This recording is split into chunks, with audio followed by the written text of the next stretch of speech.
After the end of the world, the burnt one woke from a deep slumber, broken, deaf, and blinded.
The spark had once again been lit.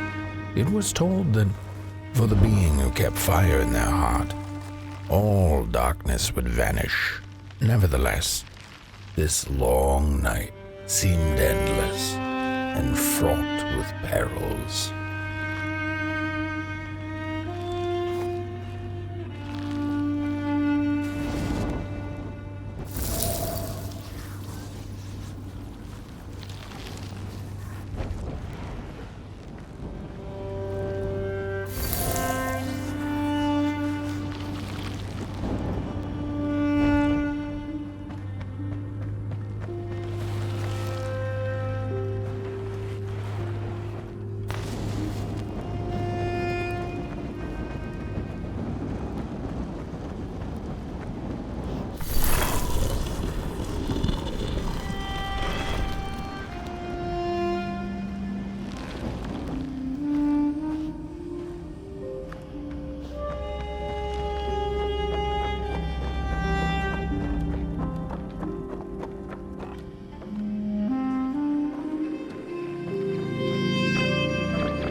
That thing was meant to remain dead. I'm never gonna come out again, no sir. In here it's just me. Lonesome ragdoll with his mask. Alone in that peace. They burned it all away, and for what? Shine a little light on things? I can see just fine in the dark. In the dark, I can see everything clear as day. What were they thinking?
Focus on the eye and close your eyes to make things clear.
In the midst of darkness, lo and behold, a friendship kindled. The fire that spread with it seemed so small against the vast night sky, small and flickering, but defiant.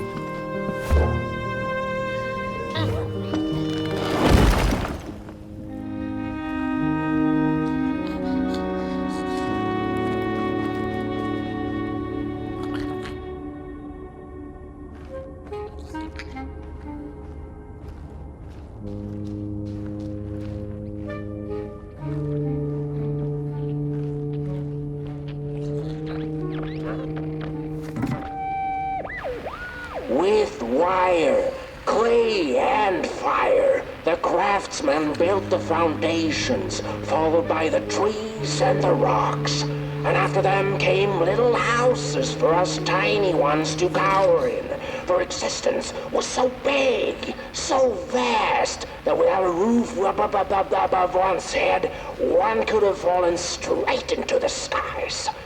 And yet, with all that stuff, they didn't know what to do with us. So I reckon that's why they built the Midnight Walk. For us to wander, for lack of reason.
The crawlers eat fire, it's true they do, but most of all they feed on you. Don't you know? Howdy do. Didn't you hear? They eat you too. Fire, fire, aye, it's true.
And so it was that the burnt one and a small flame took a wander down the midnight walk.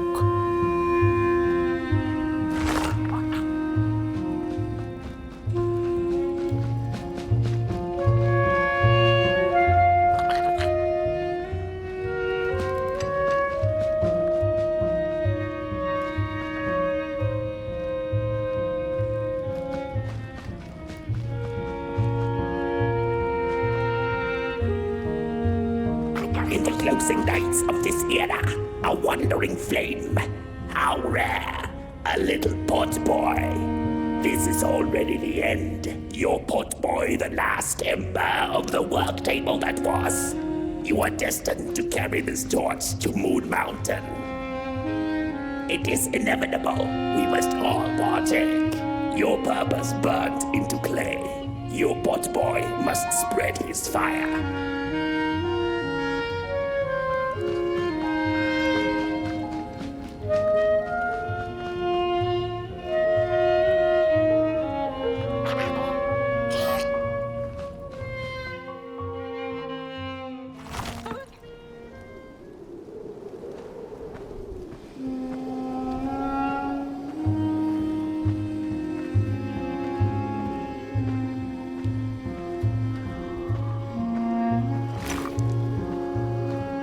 Whether they held or lacked reason, it didn't matter. When times were dark and winds blew cold, there wasn't much left to do, and it was quite enough to simply put one foot in front of the other.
She came back one day from a long while of rock-picking under the gnarly trees. Usually the Merkel had been fond of fall and the refreshing cool of winter, but this time it had been much too long for her taste. Even the sun seemed tired, and she had all the rocks she needed, so she decided to treat herself to a long nap.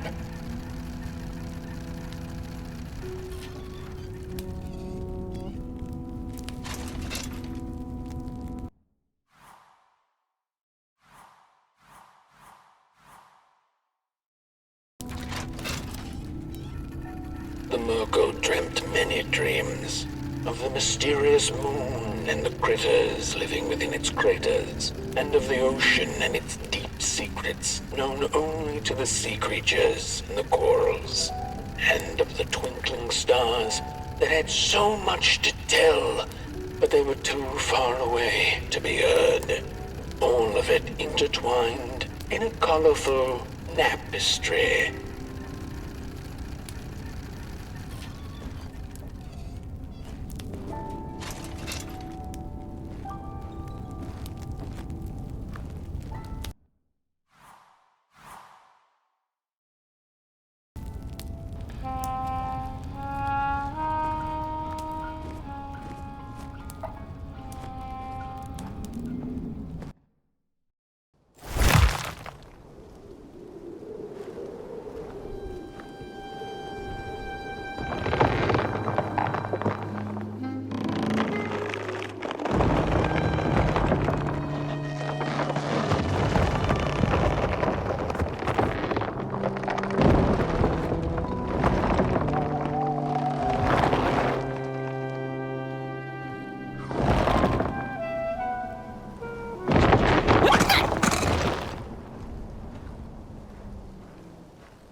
Close your eyes.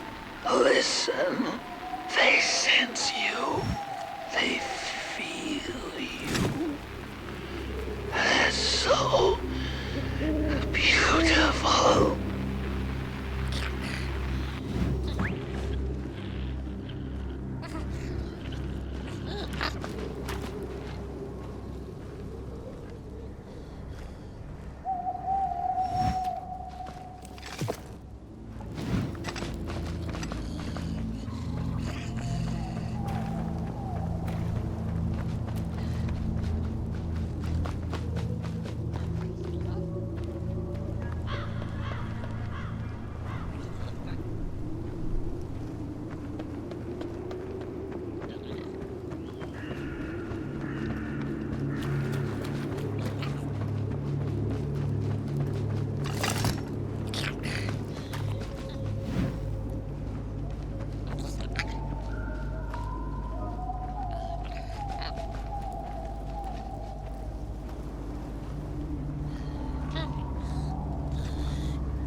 fire? Hey, I'd almost forgotten how it felt.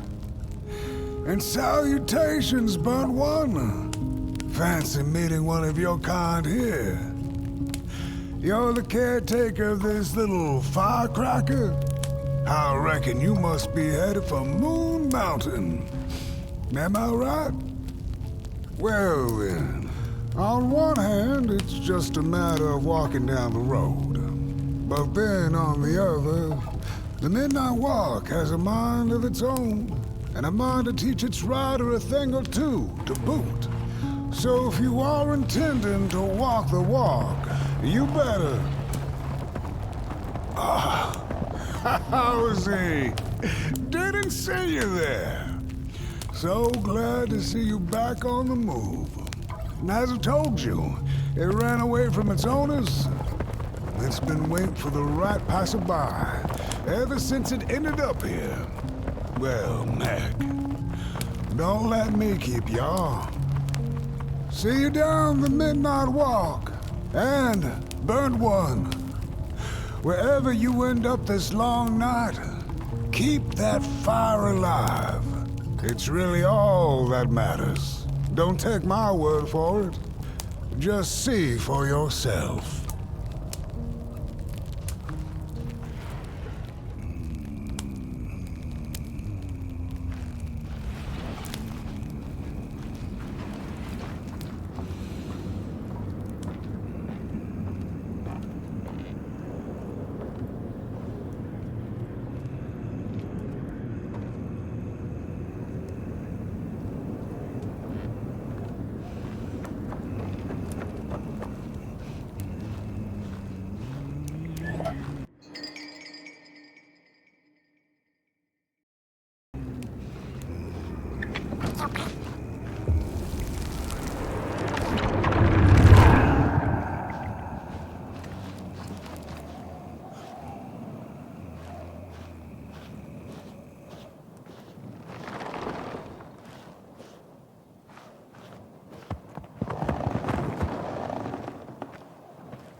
Don't venture into the swamp under the moon, they cautioned. There, wild eyes watch, and itching teeth yearn for succulent heads like ours. Gone are the bodies of old, and they can no longer shield us from the terrors. Look at those two arms swinging around. disgusting. Get bent, limb tree. You really think you're somebody, huh? On your tall legs. Ooh, look at those two arms swinging around. Disgusting.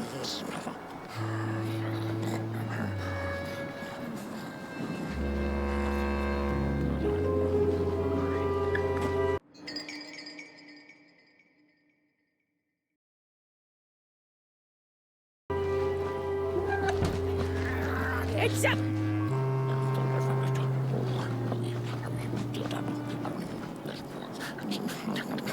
What are you looking at?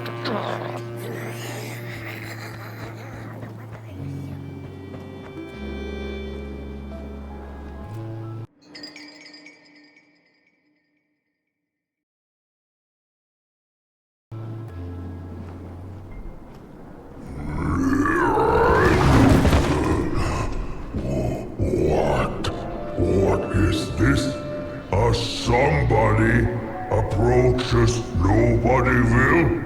Your wretched limbs, an affront to nobodiness. Unless your fire can prove itself useful, there will be no passage for you, limb tree.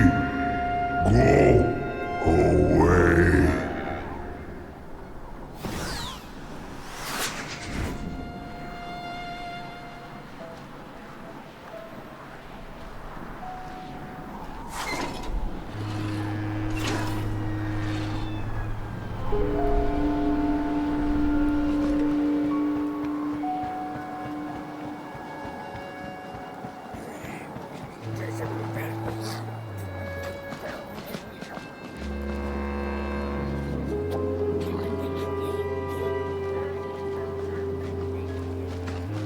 Look at this fancy stick.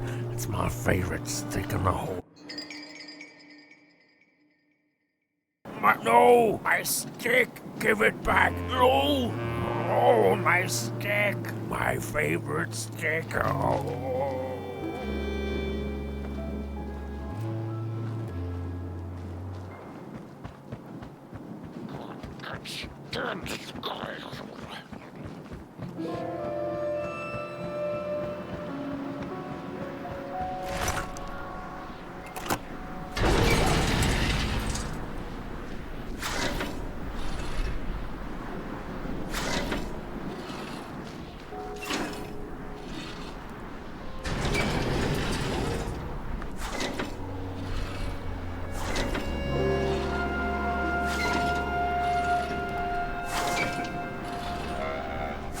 If you light them all, then maybe.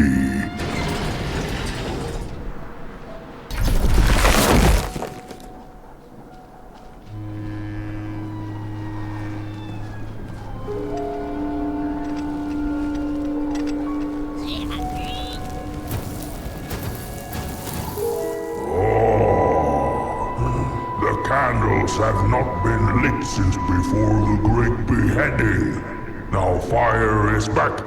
Maybe fire can help us with our Molgrim problem. The headmaster will decide. Enter, then.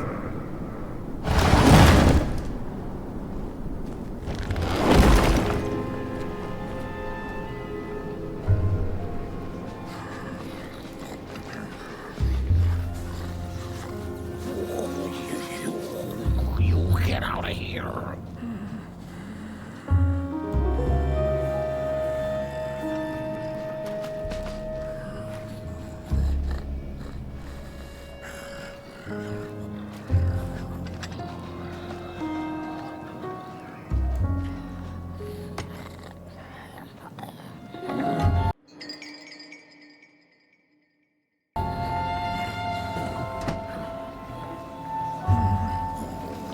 We don't take kindly to somebody's walking around here with 2 feet.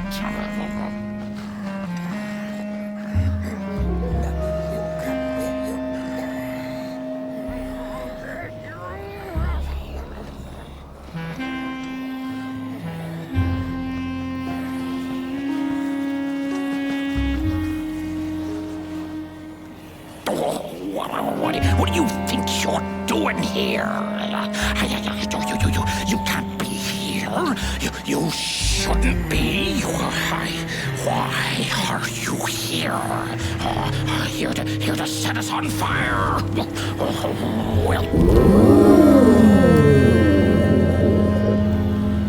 True fire. We nobodies haven't been graced by its warmth since the bodies were banished. They used fire for war. Yes. Now once more, somebody disturbs our peace and sets fire on things with its tiny fire devil. You must leave at once. Leave or face our...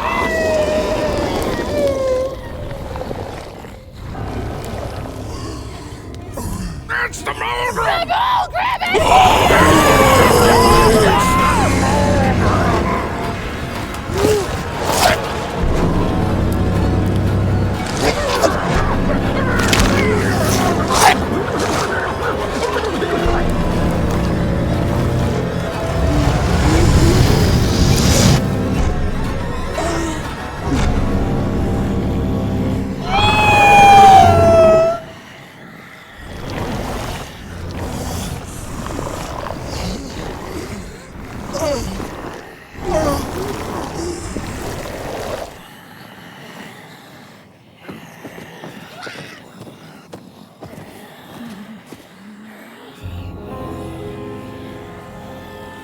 I guess I'm the headmaster now. As you've observed with your own head globes, we have a problem. It is called the Molgrim. The Molgrim. Recently she has become bold, moving ever closer to Nobodyville. You should help us get rid of her. Yes, get rid of her. Tame her, just make it stop. And by the powers suddenly vested in me, I will, shall grant you passage through our fair Nobodyville. Here, take this. Now, go do the quest. Meet the problem head on. Tame the Molgrim, and we will, I shall graciously let you pass through Nobodyville.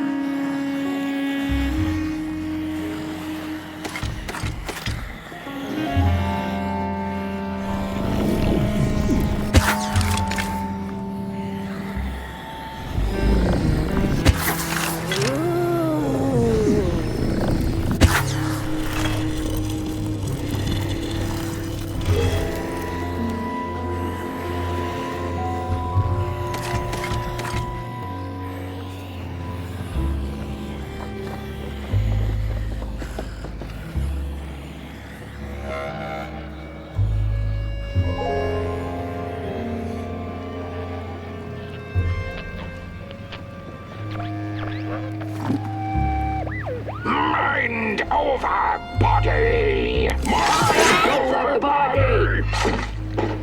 Mind over body! Mind over body! Mind over body! Mind over body!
mushrooms whisper of a new bird in down. They tell us her nest lies beyond the cold moon. And she came here to witness tragedy. She feeds on these tales, you see, sucking their fire dry like marrow from a bone.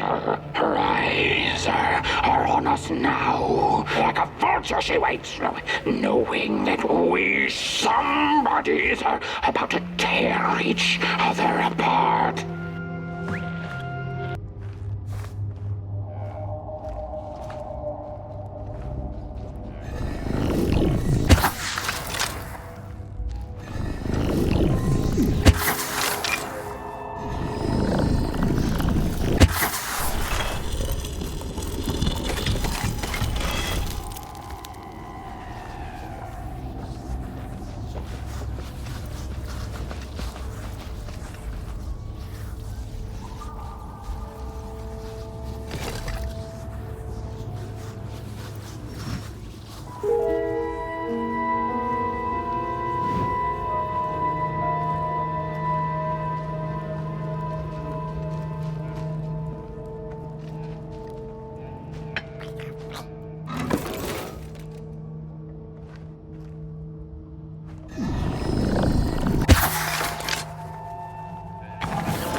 When a sinkhole devours your fire, give it up or dive in after it. An old swamp saying.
Another old swamp saying went, when dealing with a troubled and troublesome Mulgrim, do not light a fire beneath her, but help her build one from within.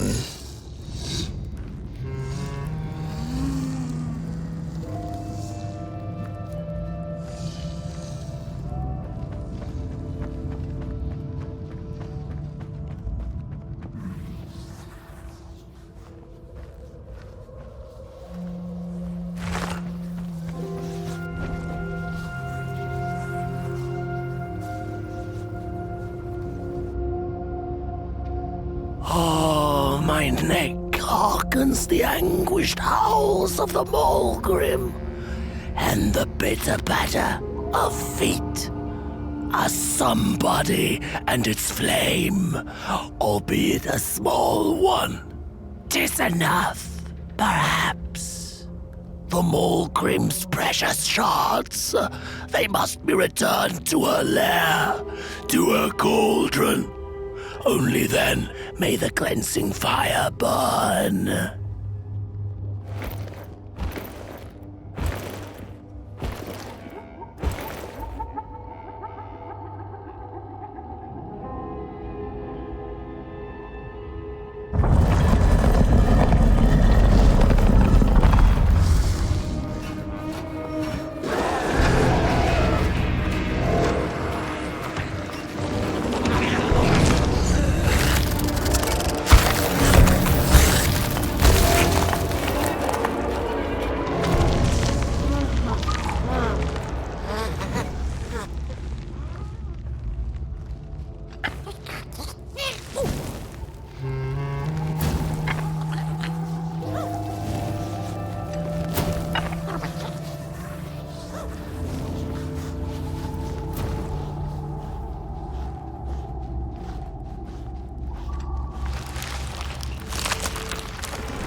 Ooh. Don't eat me! Well, if you're not gonna gobble me up, then can you maybe take me away from here? Please? Somewhere closer to Nobodyville and away from here. Get me out of this neck hole, please. I'm begging you on my bare chin, and I'll pay you for the effort. Handsomely with a beautiful shard from the Mulgrim's cauldron.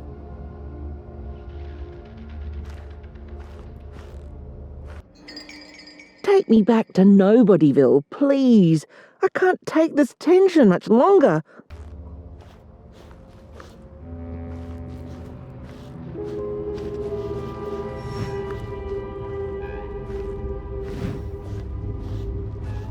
Watch out!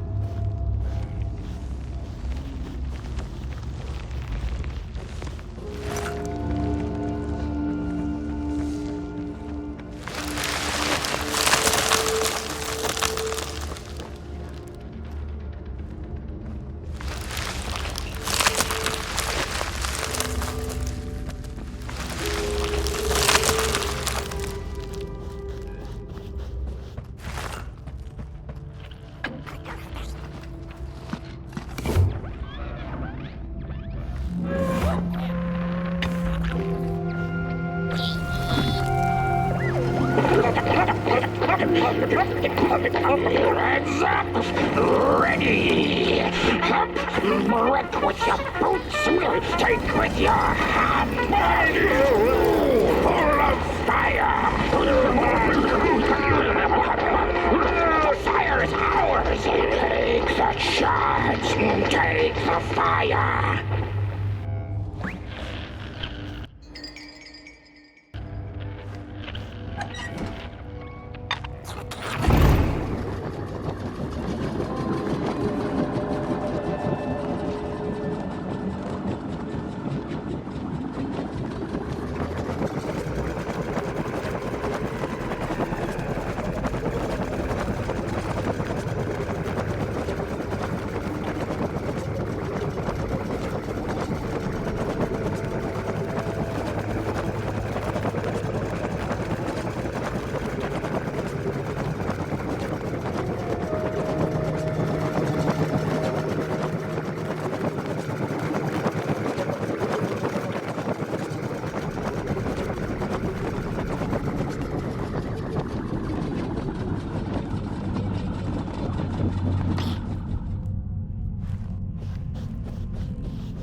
Good evening.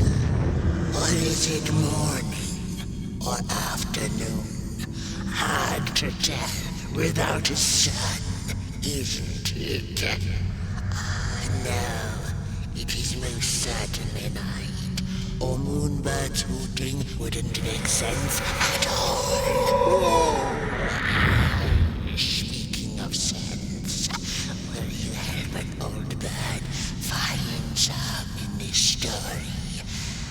Fire up these dusty murals in the right order, and you will receive a present, a little gift, yes. Bring the fire to the story.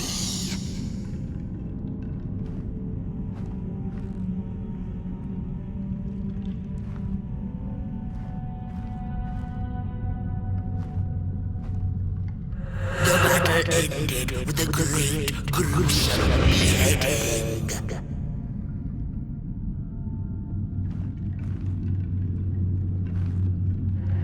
The valley was taken, but then began the battle of the bodies. Intriguing. And as the heads roll, the time of the Mulgrim begins anew. Peace ended when the violent sun bodies invaded the valley. Once upon a time, the Mulgrims lived in peace. Once upon a time, the Mulgrims lived in peace. ended when the violent somebodies invaded the valley. And as the heads roll, the time of the Mogrim begins anew. The valley was taken, but then began the battle of the bodies. Intriguing. The battle ended with a great, gruesome beheading.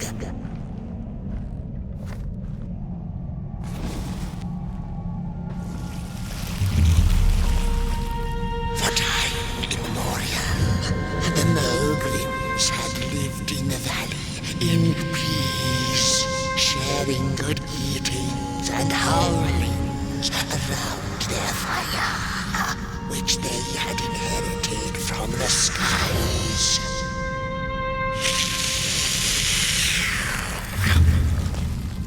Then one terrible night came the violent somebodies. They hunted the Mogrims for sport and took their fire for themselves.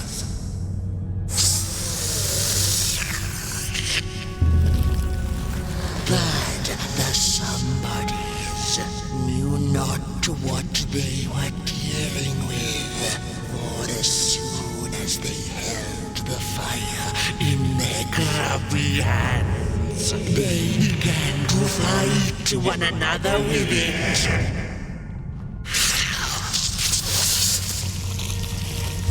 To save themselves from themselves, the cunning heads turned on their bodies and organized a great beheading. And so it was that somebodies became nobodies, and the bodies were exiled. A time of peace would ensue, or so the headlings thought. The last living Mogrim had been biding her time, and saw now an opportunity to return and take bloody vengeance upon the heads, who were now left defenseless without their bodies.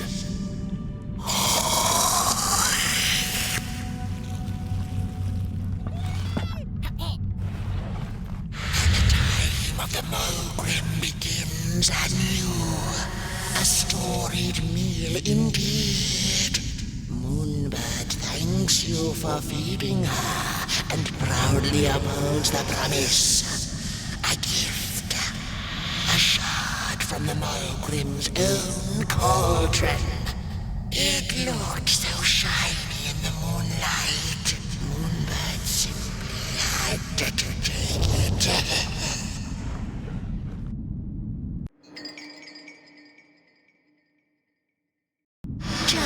For now, she'll see you in the light.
Phew, thanks for saving my neck. And I think I have a reward for you. A real treasure.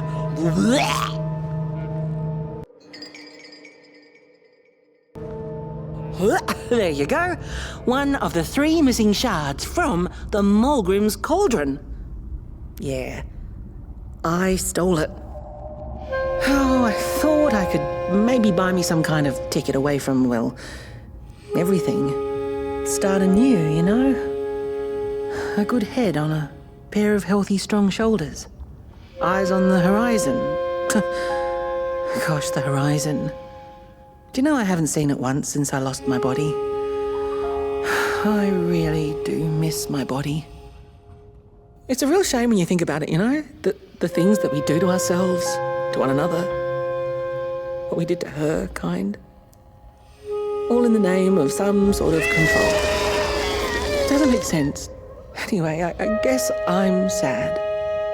Sad and sorry.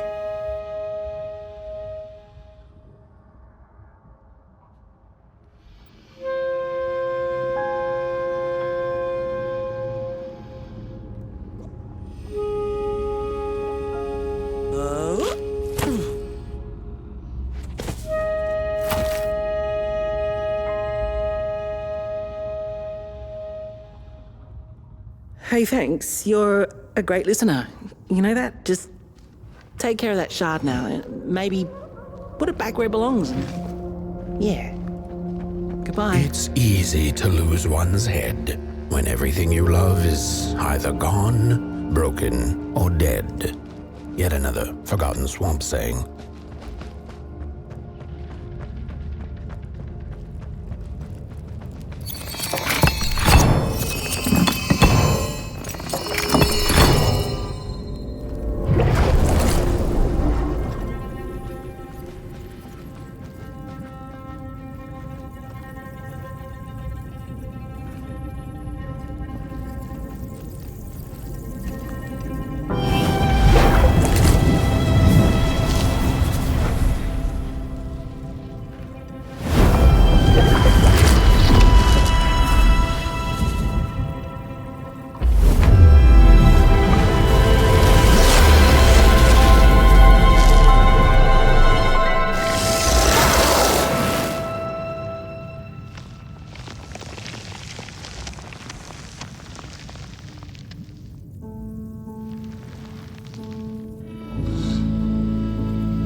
She'd never been much for company until she had met the other one.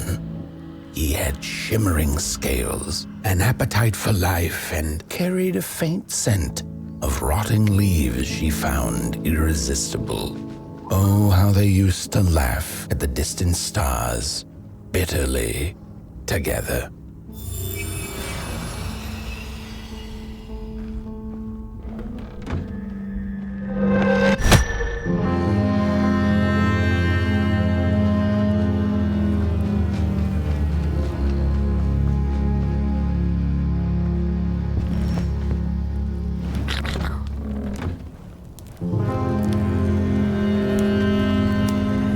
The howls of the Mulgrim have gone with the wind, and our headaches settled into gentle throbbing. Thank you, somebody, for you have not only graciously saved our necks, but also demonstrated the value of brain mass and heart blob working together. Could it be time for the bodies to return?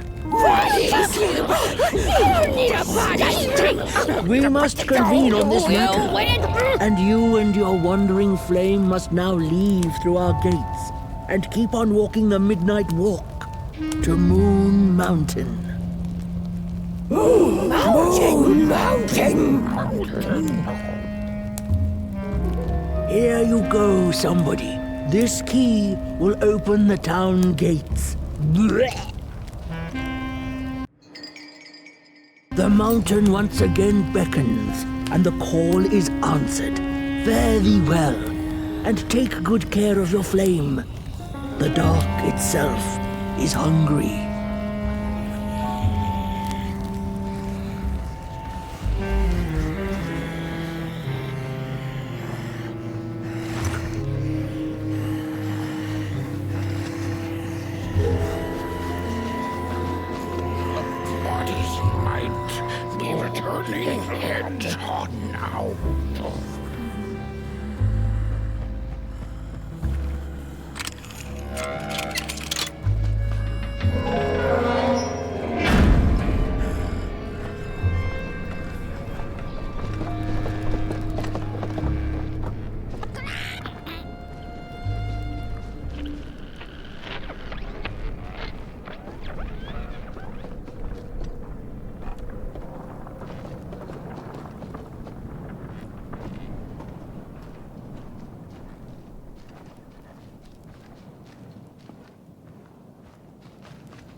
Back from a little swamp detour, huh? Hope the heads didn't give you too much trouble. At least your head looks attached to its shoulders and your friend's is, well, burning. So do not despair. Should you once again lose your way along the midnight walk, you're probably meant to.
special relationship with fire. We do not cook over it. We do not shed tales around it. We care not for its warmth. Ours is a different connection entirely. Fire is our window to truth and into the world beyond clay, to which we must return. We are noble beings, bringers of bugs, slime, and mushrooms to help decompose the old and to bring about the new. We are the caretakers of this world, and woe be to those who seek to end us, for they seek to end.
Dreadful was the day when the sun vanished. The waters dried up, birds went quiet, and the dark itself seeped unchecked into the work table as the cold, chewed paper moon rose over the mountain. The night that followed would be long as the midnight walk.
And so she woke with a yawn, so big it could have devoured the sun.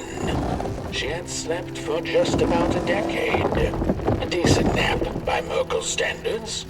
She smacked her dry lips, looking forward to what the new dawn had to offer as she left her lair and went out into the cool night. "Wait a minute," she exclaimed. "Night?"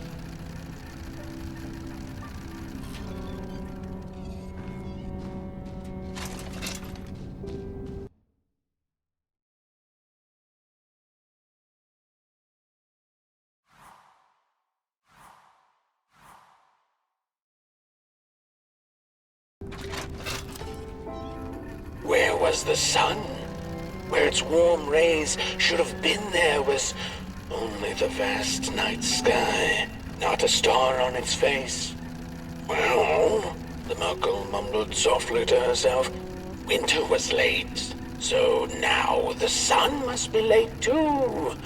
Proud over her sound logic, she went back to her lair to take a complimentary nap.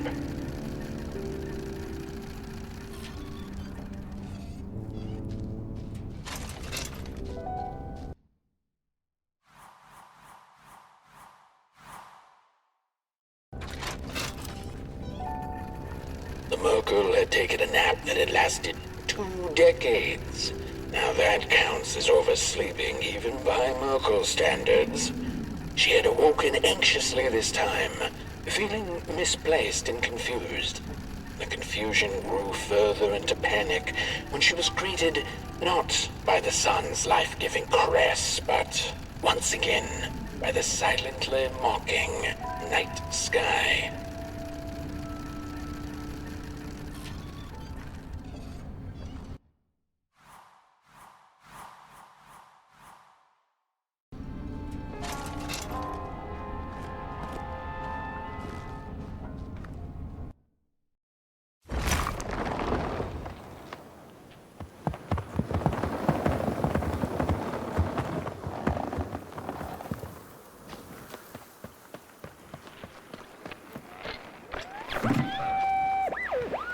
I had a flame once. It was beautiful and bright. Spread its light, brought me and my neighbors warmth. and it was always hungry. No matter how much I fed it, it kept on growing and growing. And one day it got big enough to start walking the long road. I didn't guide it. It dragged me along for the ride. I followed it for a long time. Would the road ever end? What was the point of the walk? Things kind of spiraled. Road took me on dangerous detours that didn't make sense. Before I knew it, my flame began to fade. Until well, I don't think I was meant to carry this flame.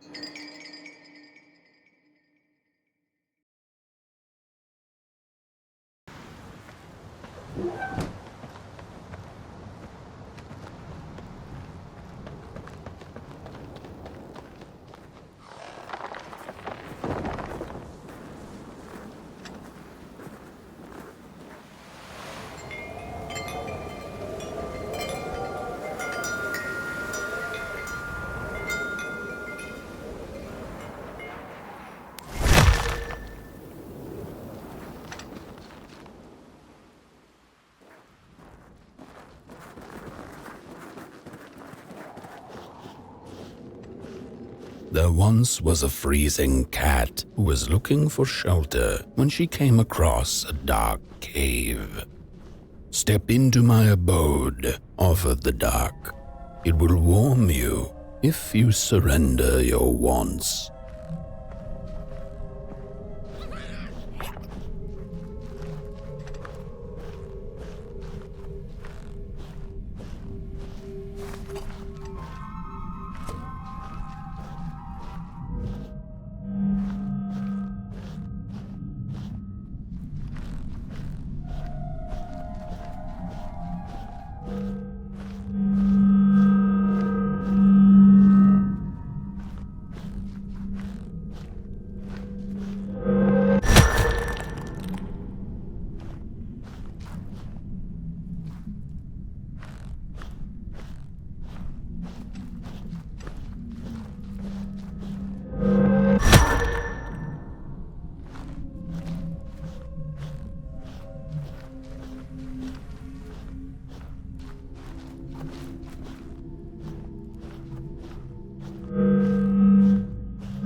The story goes of a nameless maker who pulled creative spark from the dark itself without giving it fire. With his dark source, he managed to create swaths of land in no time. The dark itself waited for a gift of fire, but the Maker just kept on taking. Too busy building his crooked fences and watchtowers, kept his fire locked away in his chest. One day, he decided to create the first people to inhabit and appreciate his creation. It was then that the dark corrupted the Maker's clay, guided his greedy hands into creating not people, but the first of the fire-eating crawlers. And they crawled into this world absolutely starving.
The dark's eyes were much too big and watchful for the cat's liking.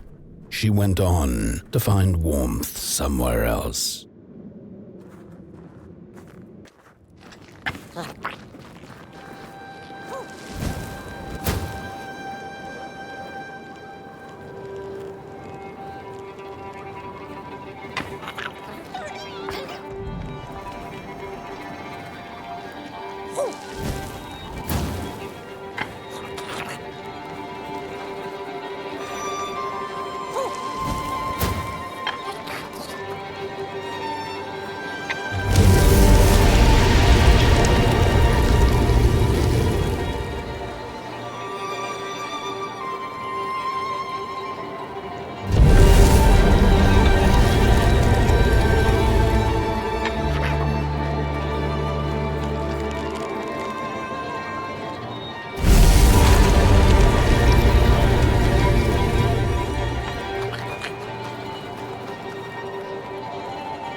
the cat saw it.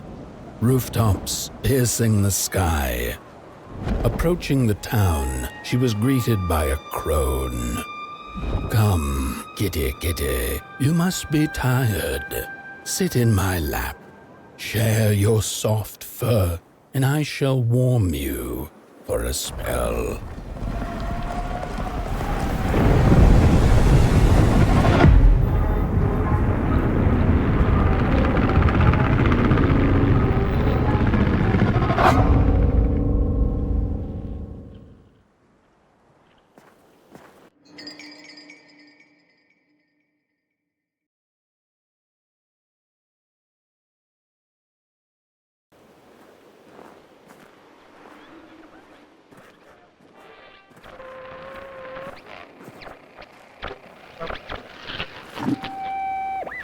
Hello, Mother.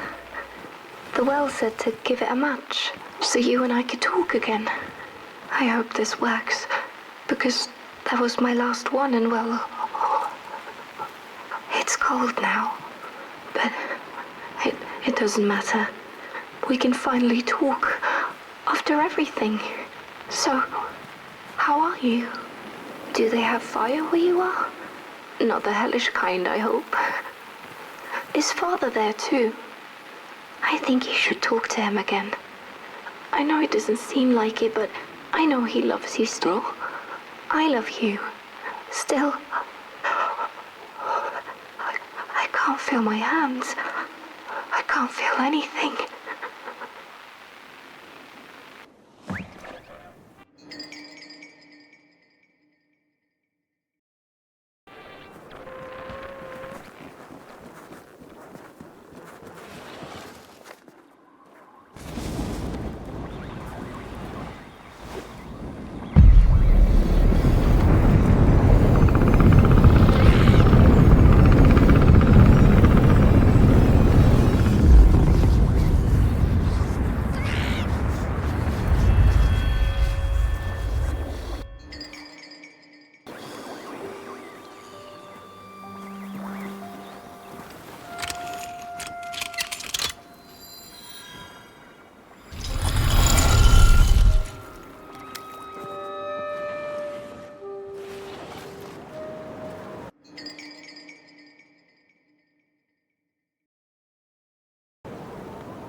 Welcome to Cool Haven, newcomer.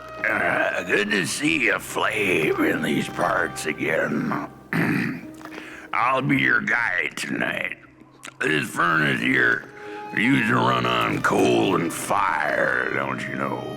But a thief stole all our matches, wasted them in greed, you see. Now the ghost has come, to smite the wicked and punish the thief who killed us. Well, I guess that's it. That's a tour on the house. There's a bone right there in the snow.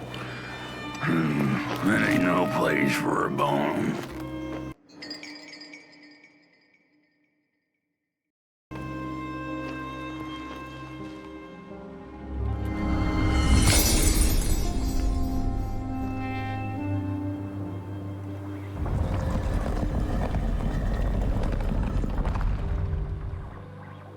Oh, do you feel that?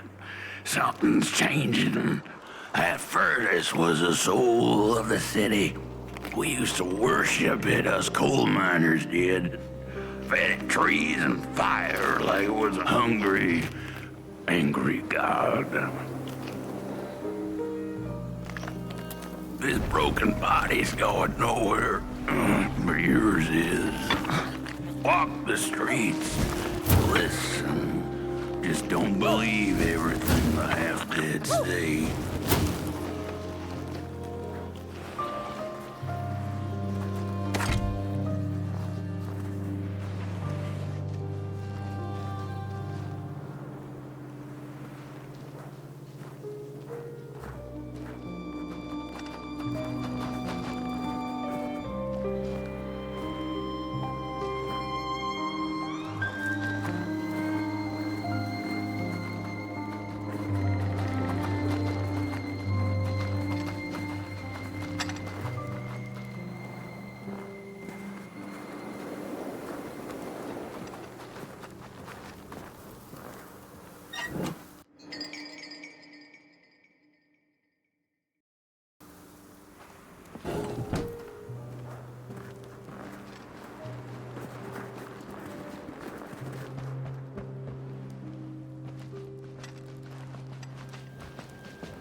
The cat didn't like the crone's crude pettings. Her hands tugged at her fur.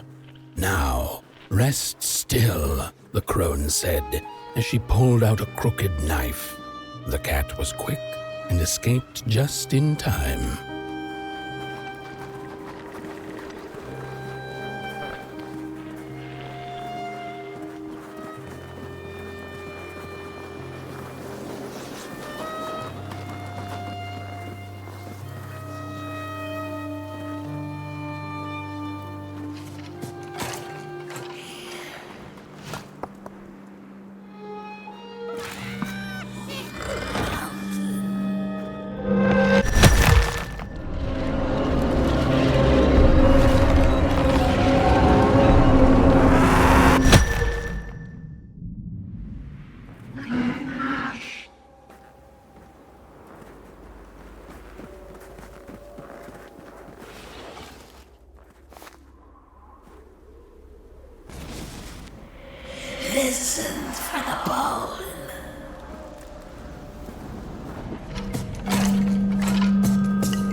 see a ghost.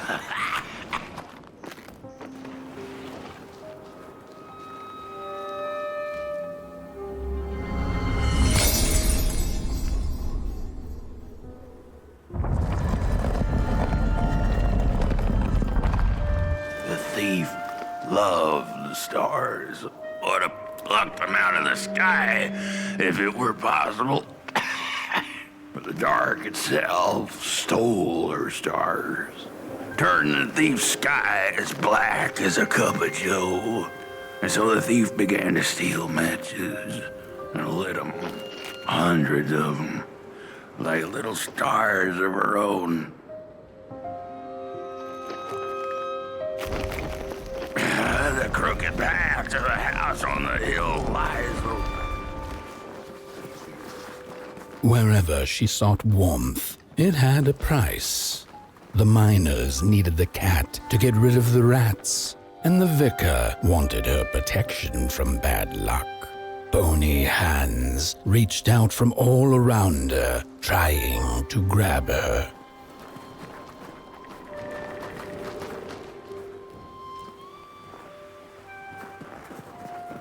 The bird matches lead to the house.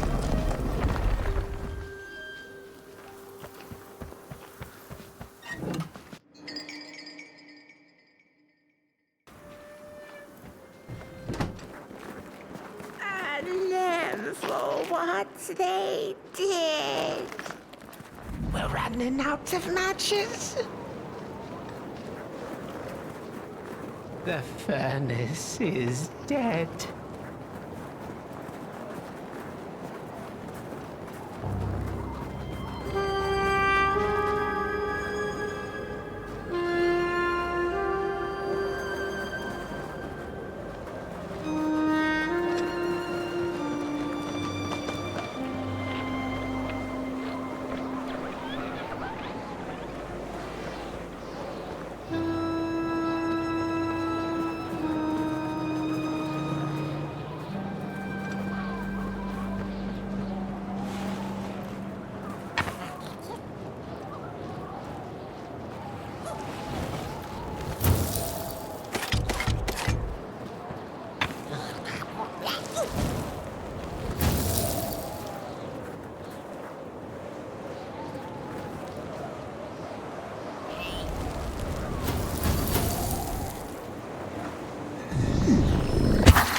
What's... Well, this isn't my body. The fire, did we snuff it out? Where's... Did I save them? The house. It's ruined. Well, it wasn't supposed to go down that way. They locked the door, threw the key into the woods. Huh. There was so much anger, and now there's nothing. This body is so uncomfortable.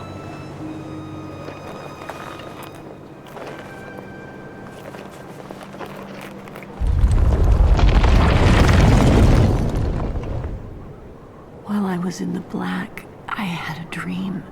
There was a monster in the woods, with our door key dangling from its tail. I ran, tried to chase it, grab the key, and when I did, the creature turned around, and its face, it was the face of this whole town.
That's it, that's the key.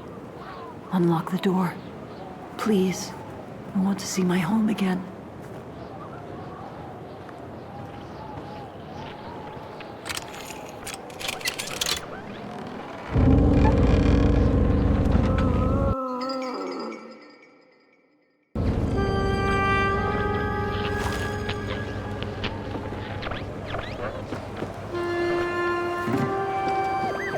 Furnace is getting weak. Council says we're running out of matches. We'll have to harvest more trees then. I don't like it. Losing the forest like this. The cat felt as if the walls around her were growing taller, the alleyways narrowing. Turning a corner, she bumped into a girl sitting in the snow. Just a match. In her bony little hands, a lit match. "What do you think of my star?" the girl asked.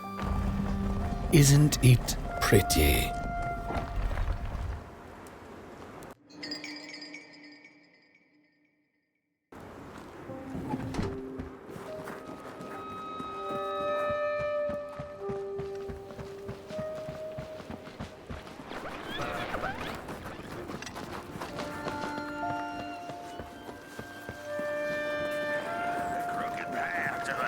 On the hill lies open. You hear the scream.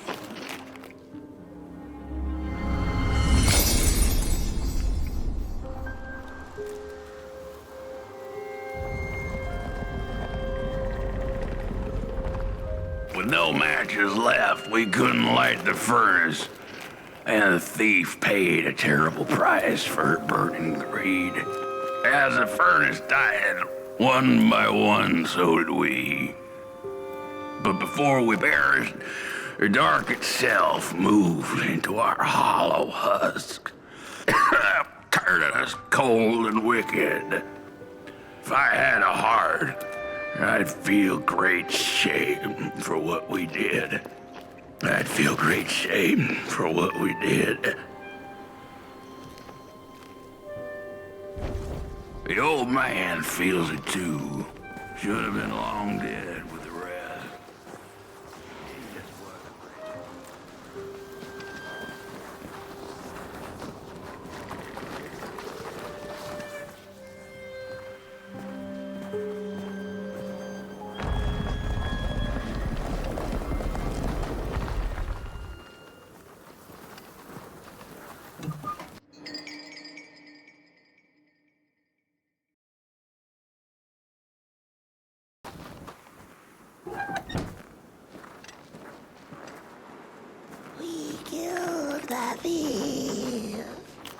The old man is the one left. He carries the shame of us all.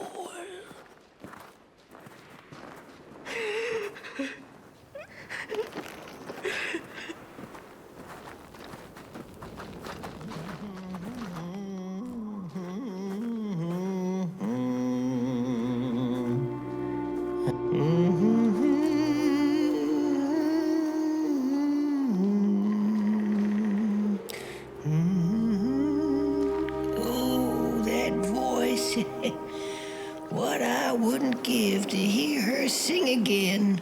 Those sweet, sweet tunes like fallen leaves of the trees that were. Such a waste, such a shame. I wish I could hear her sing again. Just once, just once. Oh, I know she stole from us. I know what she did to our town.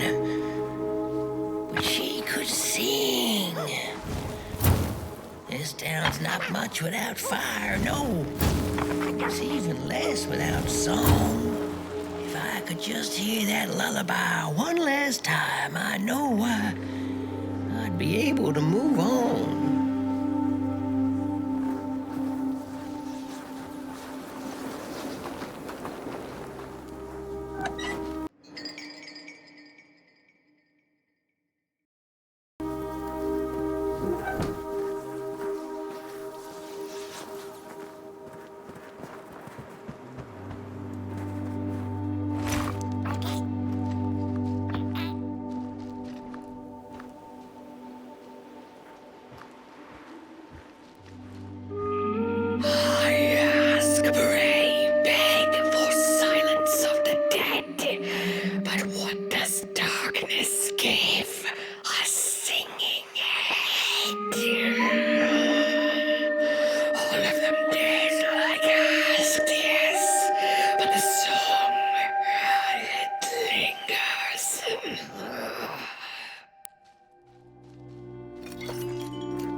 Little flame, you found it!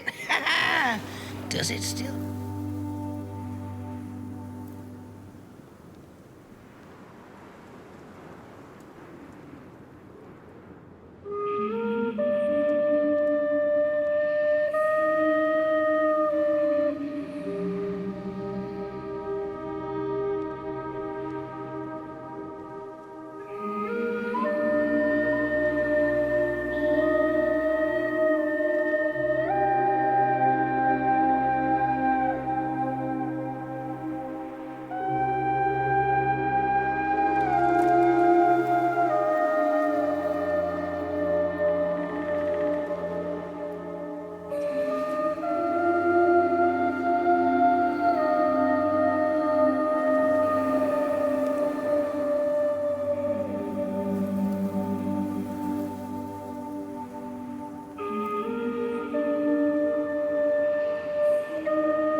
Little soul, you charming little wanderer, my life's companion and body's guest. Where are you off to now? I don't know what I thought would happen. I feel a strange warmth, but just as coal runs deep in the earth, so is the shame a part of me, mine alone to bear.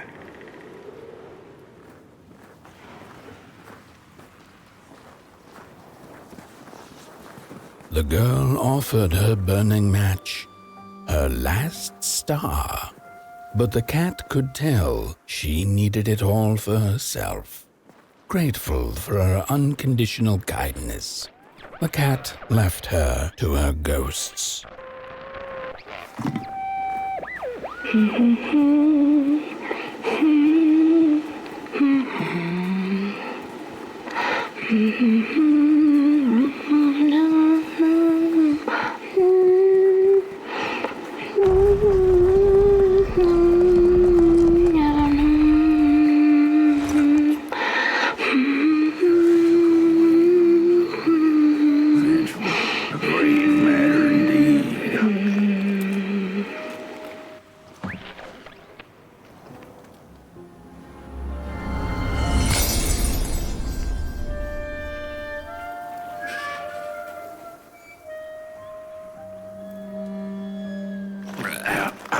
The door to the flame is open. It's already there. You just haven't lit it yet. Now, if you don't mind, a little spark. And just maybe we'll be able to die for real this time. In life, I didn't mind a little loneliness, but this is the worst. The furnace longs to burn once more.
How could this happen?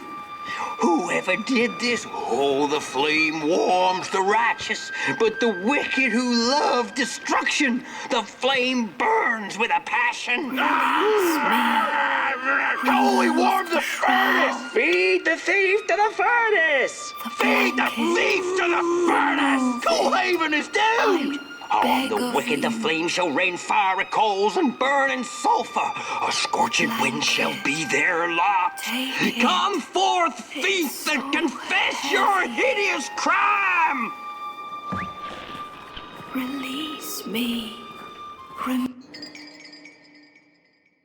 the shroud. Light the match. The match. Light it, please. Thank you.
settled in front of a giant, burning furnace. In its bright flames, she could glimpse a dark future.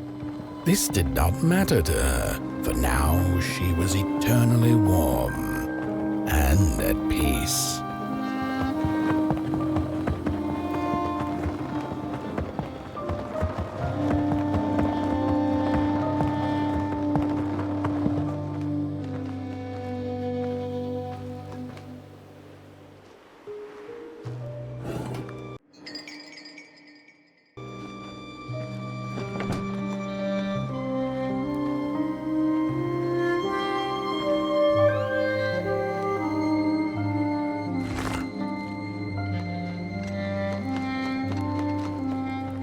The flame burns still, and the fire has spread along the walk.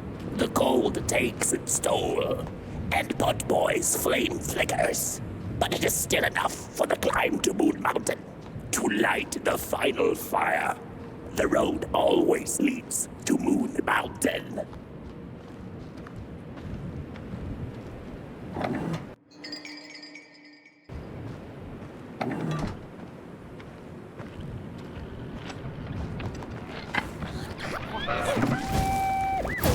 There's a fella who watches over the midnight walk, pointy hat and hollow gaze. He's been around longer than you or I. Some say he was one of the first sculptures to have breath. Some say he's not from around here, but from another maker's work table entirely. Some say he's seen what lies beyond Moon Mountain, but I just think he's...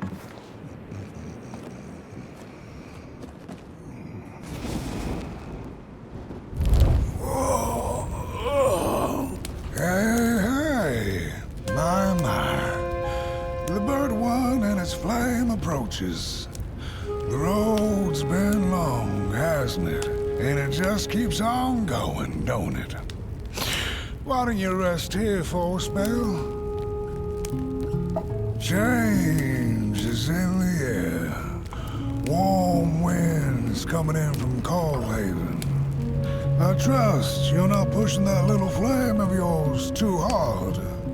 He is mighty, no question about it. But between you and me, he still has a ways to go until Moon Mountain.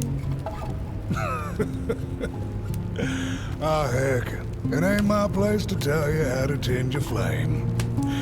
I'm sure you'll be fine. You'll be just fine. Ah, to feel at home wherever you walk. How's it? What a friend to have on the road, huh? Now, there's an open door invitation, if I've ever seen one.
a boatsman went out into a foggy lake to find peace. Then, out of nowhere, came another boat that bumped into his. He cursed whoever was on the other boat, but when the fog cleared, he discovered that it was, in fact, empty. The sarcophagi are molds, rebirthing the bodies of the burnt one. Failure after failure, they keep coming back. They lie dormant, and then they awake at an appropriate time, hearing tones of dark to perform a task. The taskmaster unknown, doom spelled on the flip side of a coin. Little dolls in a dollhouse made of matches.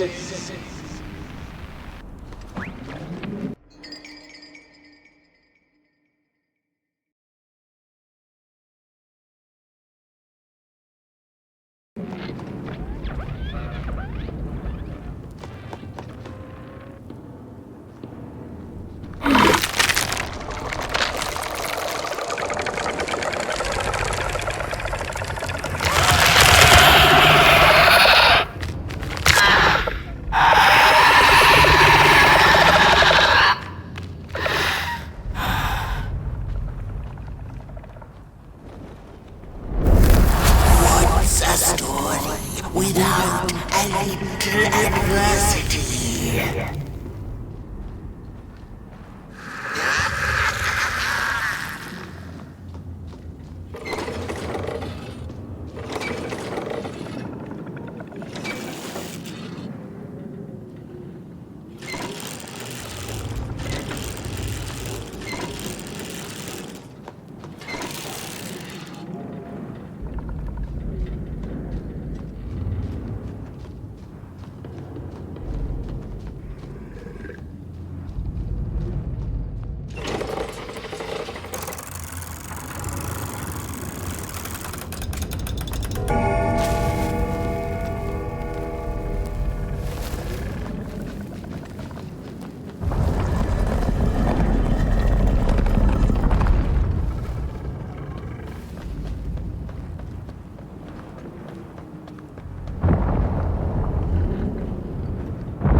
For tasty stories.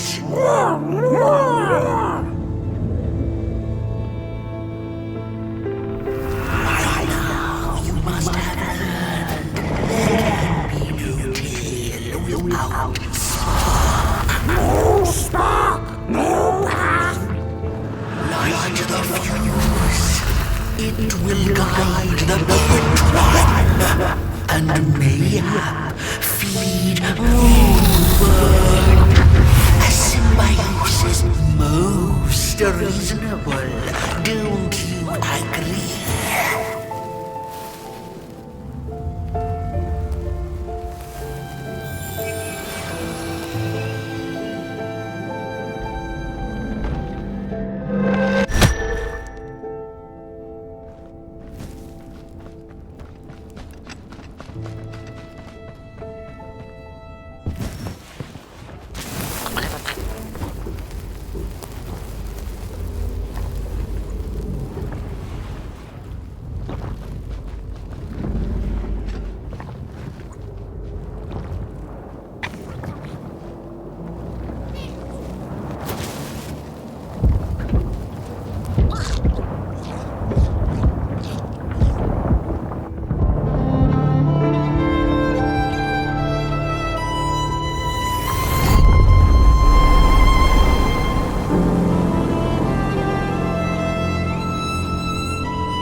On the menu, crows.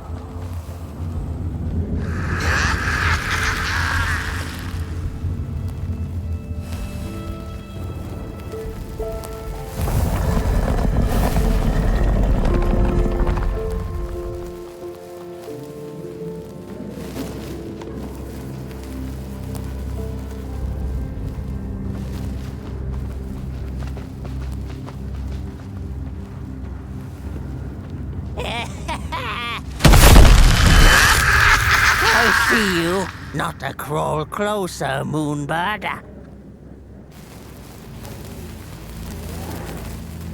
Birds of the dark everywhere.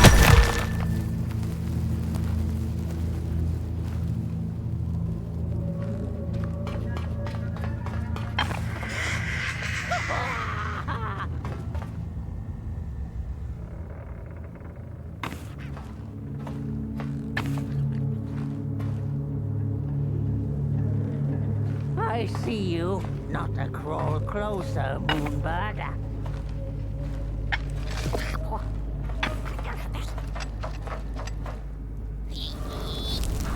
Stop that!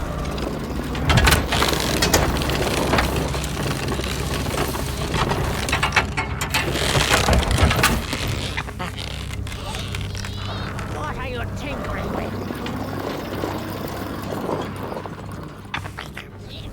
What are you doing back there?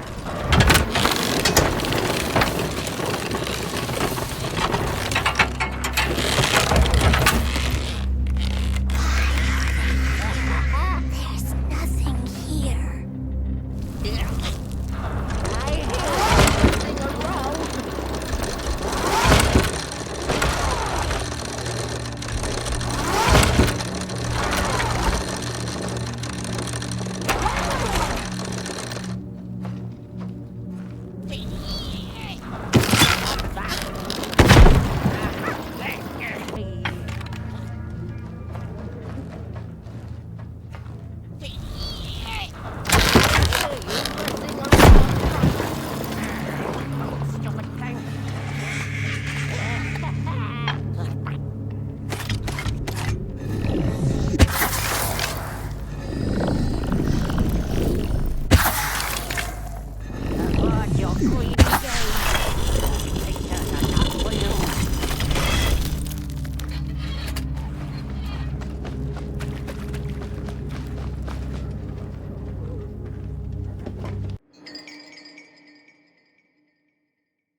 pictures are not for you.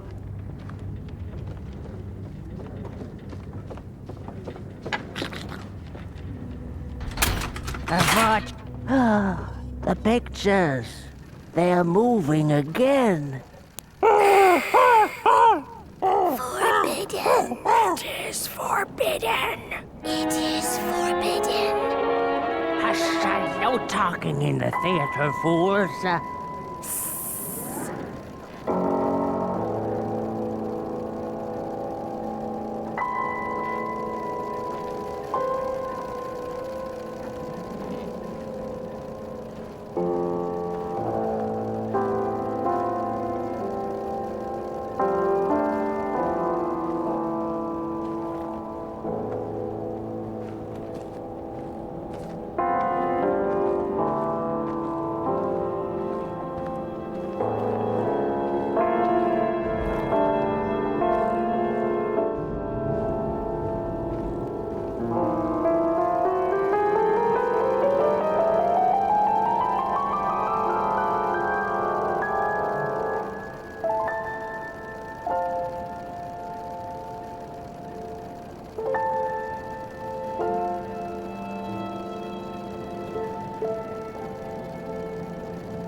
Stories.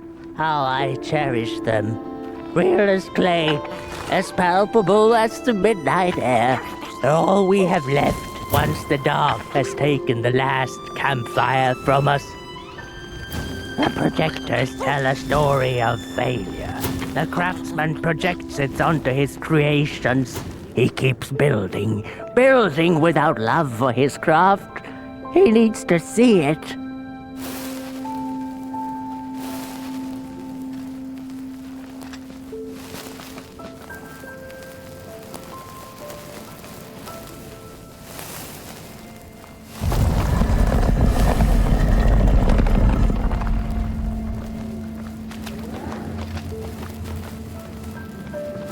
The potter, stuck in the sinking clay in which he had dug so greedily, spoke his final verse. Here was I born, and here I lived. My refuge was the clay, and now the clay has played me false in a most grievous way.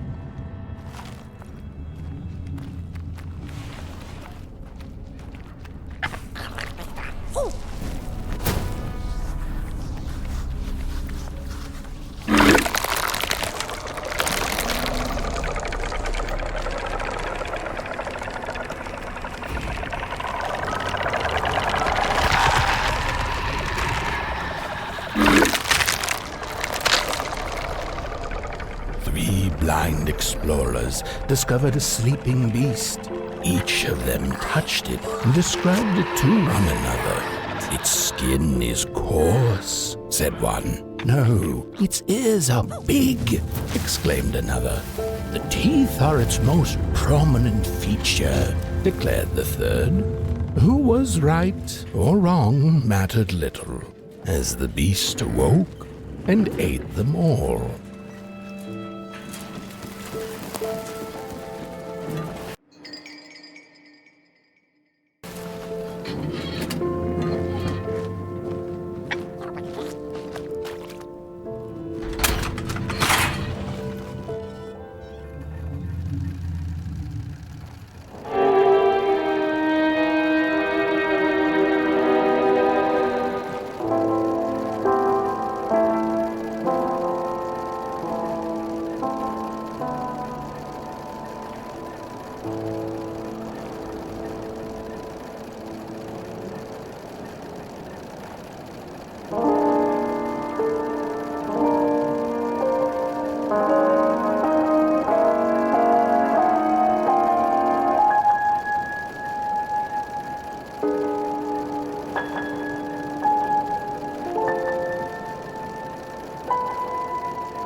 sons of the daughter.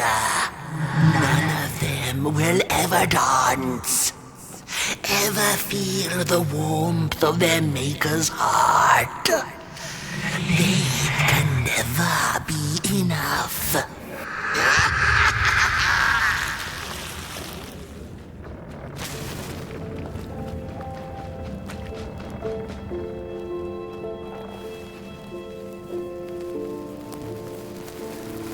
After years of searching for her son, the weaver was convinced she had lost him to the dark.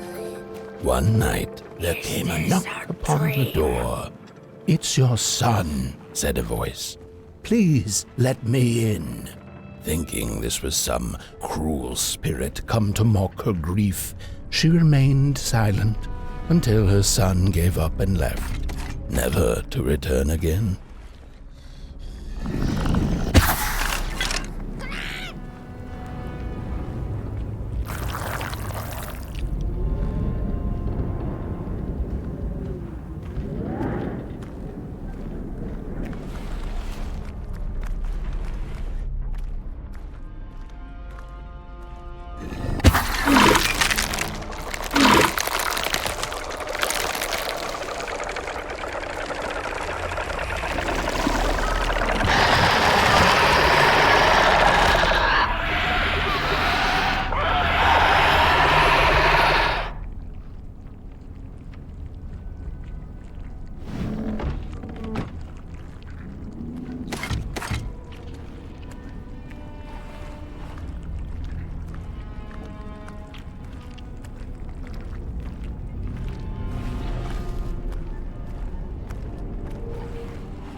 Most of my life, I've been afraid of the dark. When I was little, my childminder got annoyed with me and tossed me into a wardrobe as punishment. She let me sit there, alone, and I sat perfectly still so that no closet monsters would notice me. It was the longest, most terrible 15 minutes. Many years later, I don't know what happened, but now I love sitting alone in the dark. I get into the wardrobe, close the doors, and I sit perfectly still. It's like a void, empty, but not cold, where nothing exists and everything is possible.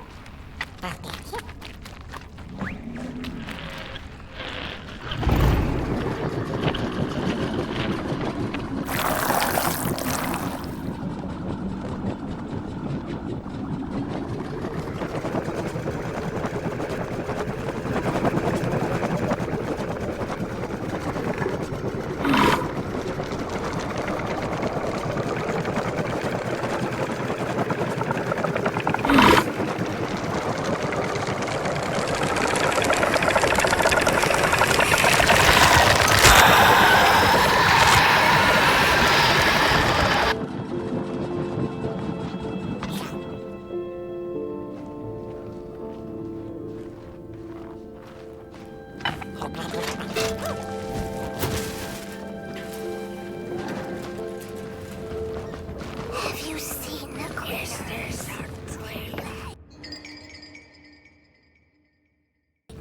So many.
Isn't that just the way the father hoped the daughter would fill his heart with fire, failing to see that she needed a fire of her own? His princess danced away, and he stayed behind, cemented in his ancient groove. The heart is a bottomless pit, never sated, always craving for more.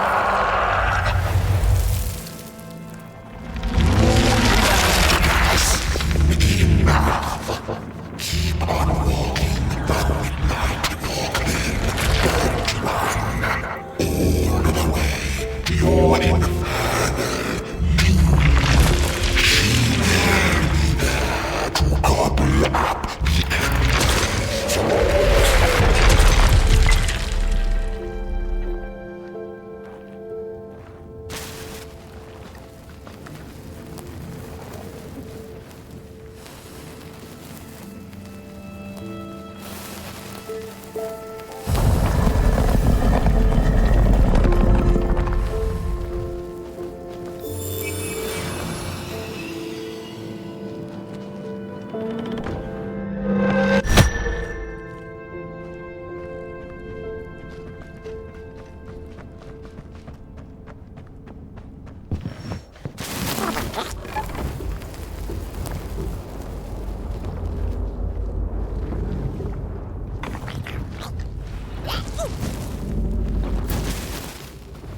Star out that night, and it glowed a cold red.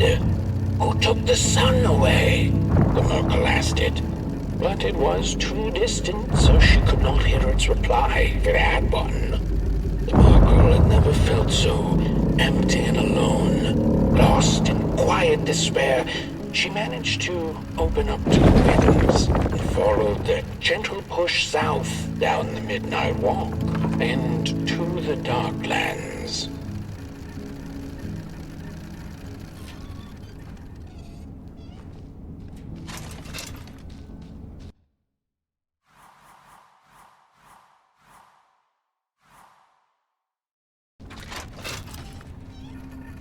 After a long while of following oversized snail-like tracks in the mud, trudging deeper and deeper into the mushroom-ridden swamps, the Merkel heard a harrowing howl. Up on a hill stood a looming figure, dark and still in the quiet of the night. Lo and behold, the Mulgrim, she thought to herself in slack-jawed awe. She greeted the creature with a quivering voice and, unable to restrain herself, asked, "Do you know who took the sun away?"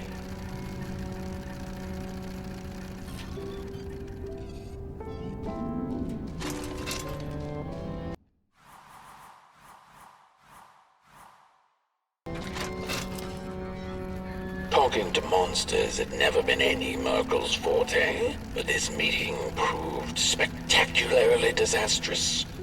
Barely escaping the gnashing teeth of the Mulgrim, she managed to escape by jumping into a lake, following its stream away from the swamps. Although the Mulgrim was far behind her, she could still hear its melancholy howl. Mad with grief, she mumbled, as I will be unless I find the sun again. Tired from running, she searched for shelter and found a dark, dank cave. Cozy, even by Merkel's standards.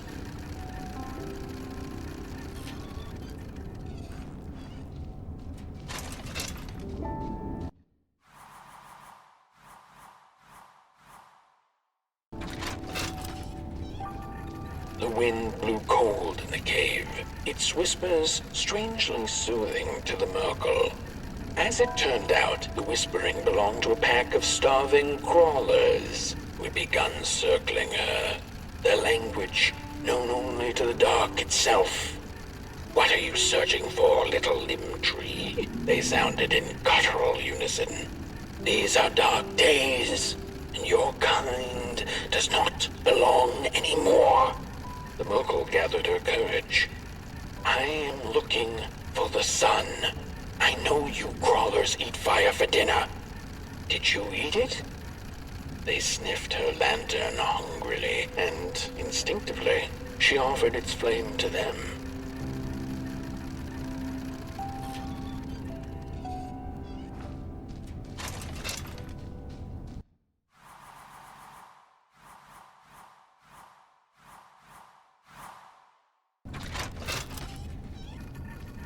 Before she knew it, the little Merkel, lost and tired, came to stand before the dark itself, with a burning question clenched in her fist. She felt like punching the dark with it, screaming it out like the howling Mulgrim, laughing it out like the starving crawlers who had nothing left to eat but the hope of others. Who took the sun away? It then asked the Merkel. Its voice sounded like a dark forest, deep and ancient. It wasn't you, the Merkel retorted. You're its complete opposite. Surely you must be the reason it's gone. The dark then replied, I am but the absence of light, not its adversary. Light is because I am. How could I possibly hold it in my possession? The Merkel felt her anger fade. She understood little besides one thing, that the darkness was not behind the missing sun, nor her suffering.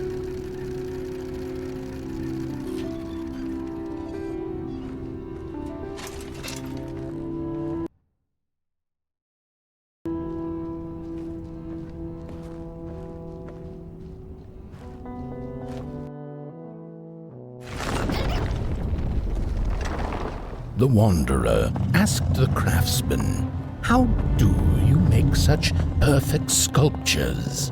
To which he replied, Oh, there's nothing to it really. I go into the dark woods. I find the sculpture already waiting inside a tree. And then it's just a matter of carving it out.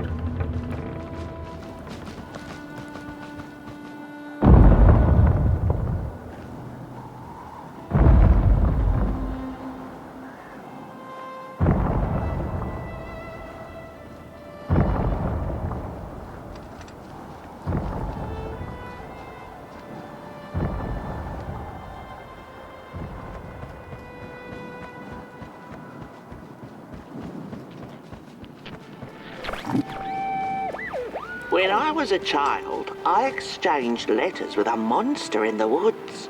We were best pals, and we shared all our secrets with each other. One day, my sister told me that the monster wasn't real, that she'd written me all those letters to play a joke on me. But the joke's on her, because I knew the truth about the monster in the woods, and we exchange letters to this day.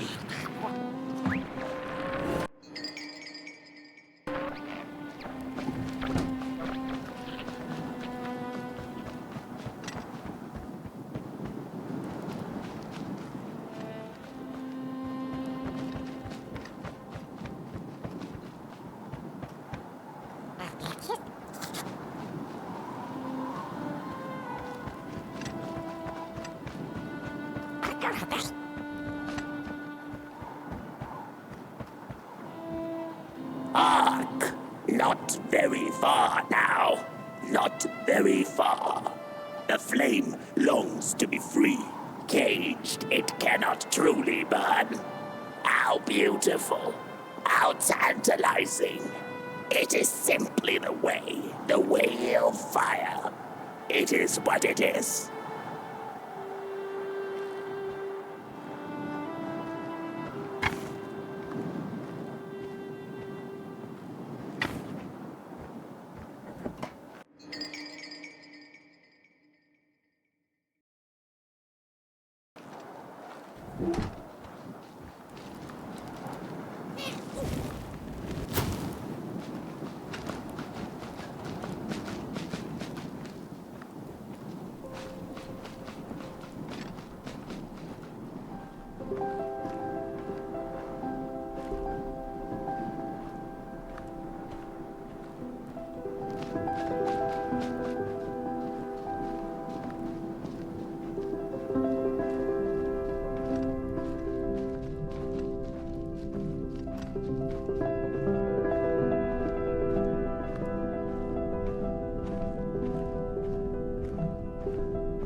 Whoa there! You look like you're about to move a mountain. That's what I get for trying to get in the way of a flame and its destination. Let him walk his walk. Ain't nothing gonna stop him now, looks like. Fairly well now, Burnt One. You're going to Moon Mountain, and that walk is for you alone. You have a tough decision ahead of you to make, just like the ones who came before. But they're all long gone. In the end, all there's left to follow is your own heart.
When I was a child, I exchanged letters with a monster in the woods. We were best pals, and we shared all our secrets with each other. One day, my sister told me that the monster wasn't real, that she'd written me all those letters to play a joke on me. But the joke's on her, because I knew the truth about the monster in the woods, and we exchange letters to this day. Oi! You the caretaker of this little fireball? What were you thinking, letting him run off? Don't you know how precious he is? Oh, yes you are. A real sunbeam. Who took the sun away? We Merkles used to ask until it finally ceased to matter. Night skies like these, trouble seems so far away, doesn't it? I mean, isn't this just exactly my point? I used to be afraid of the dark, so much so that I became obsessed with these huge electric lamps left behind by the craftsmen of old. Couldn't pry myself away from them. I'd sleep outdoors and under their blinding radiance. One day, I woke up to the noise of quivering planks and nails. And would you believe it was my own house leaving me? It had gotten so restless it grew a pair of legs, took a name and went on a hike. Housey was its name, bless its soul. Houses have no imagination. But I bet it had a grander adventure than I could ever imagine.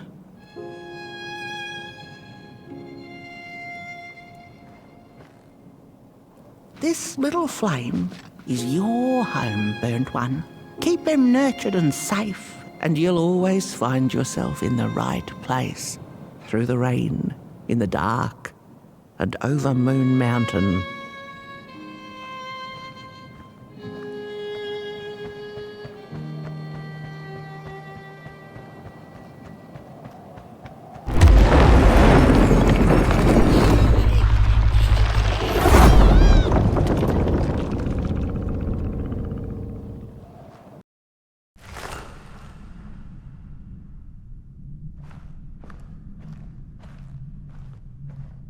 What is the dark? Is it ugly and cruel? Is it a place for monstrosities, for fools lost in the woods? A terrible void where all your nightmares come true.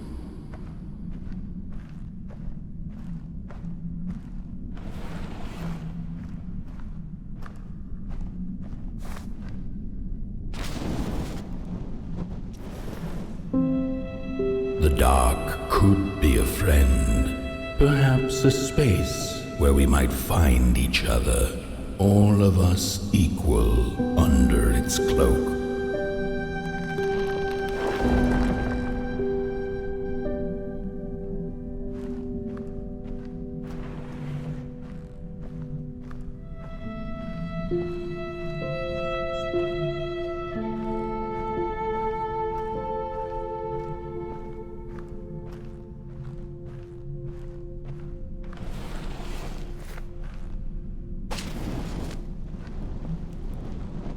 The dark could be an embrace and the release of the old, like taking off a tight shoe, laying bare one's feet, and taking a first step onto a new adventure.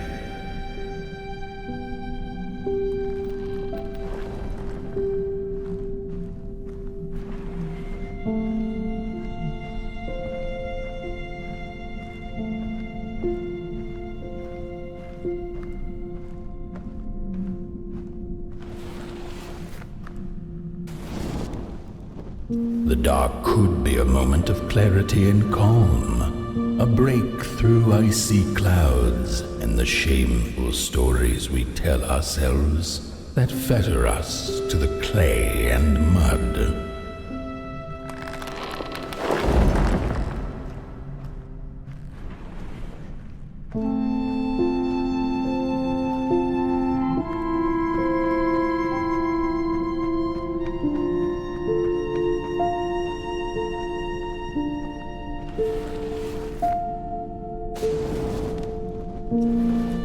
The dark could be the space and time that we need to recover from the death of a dream and the quiet promise of new beginnings waiting on the other side of grief.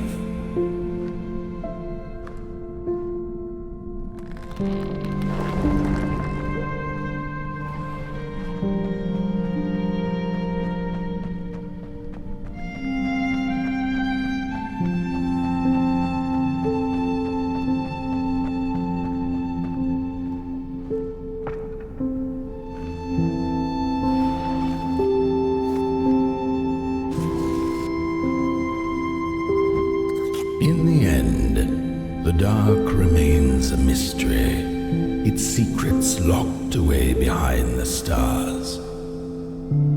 But one can rest assured that it is always there, watching, patiently waiting for us to enter it, with fire in our hearts and with eyes wide open.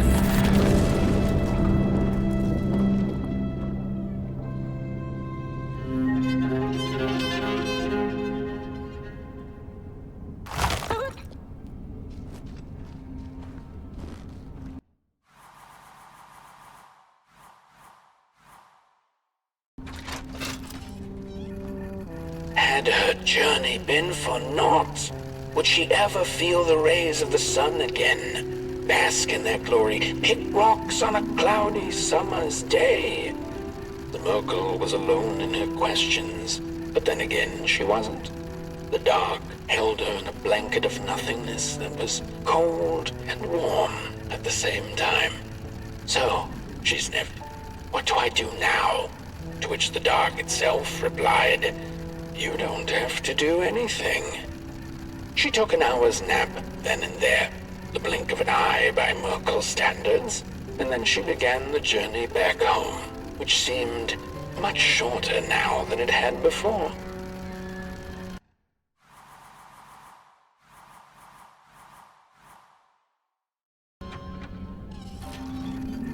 Back home on her hill, memories of the Merkel's many encounters along the way came circling back into her mind.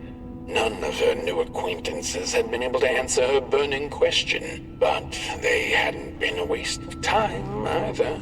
She knew not if the sun would return tomorrow, in another decade, century, or never.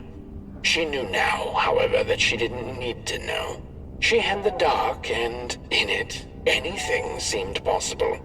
So busy with her search for answers, ever since she'd left home, she'd completely forgotten to look up.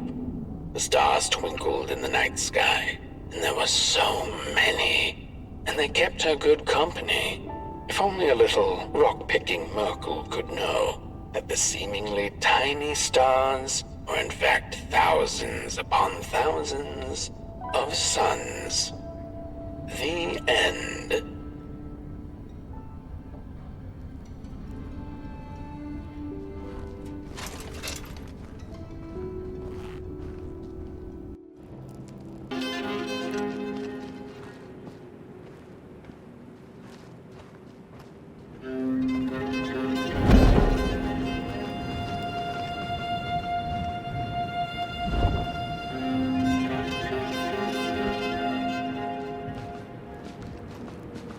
You've arrived. Hark! Your fire is dying, but the last embers will light the final fireplace and send your potboy home. Can you do what you must? Naturally, you must. It is destined, and you will be loved and forgotten.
The first two-legged beings did prosper under the first sun, but it didn't matter how much they bathed in its light. They craved more.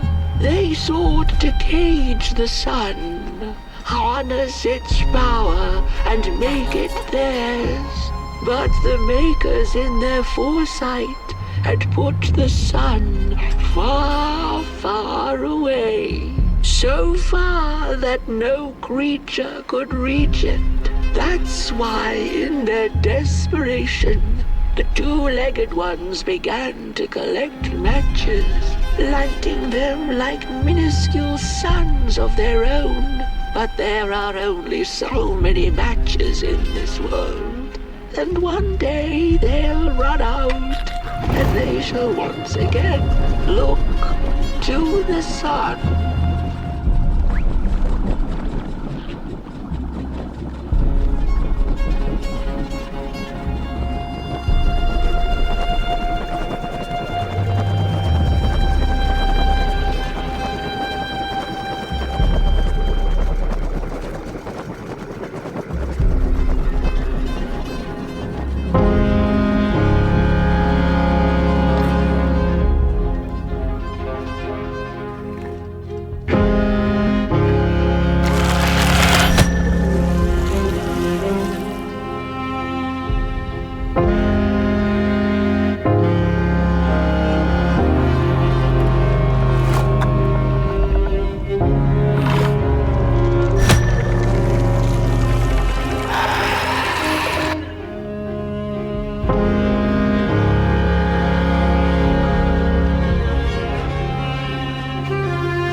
like something was up, like something was on the way, a danger I never could have guessed. I figured that's just how I always feel, and my worries seldom come true. And now here I am, and I have been for some time now, and it just won't come back. I'm thinking, while I had it, I didn't know what to do with it, how to care for it, enjoy it. But if I had it again tonight, I'd probably waste it all over again.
Once upon a time, some folk on the other side of this and that had the most strange and beautiful dream. I hope that tonight you caught a glimpse of it, and I wish you the levity and grace to smile in the darkest of times and on the way down your midnight walk.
Once upon a time, some folk on the other side of this and that had the most strange and beautiful dream.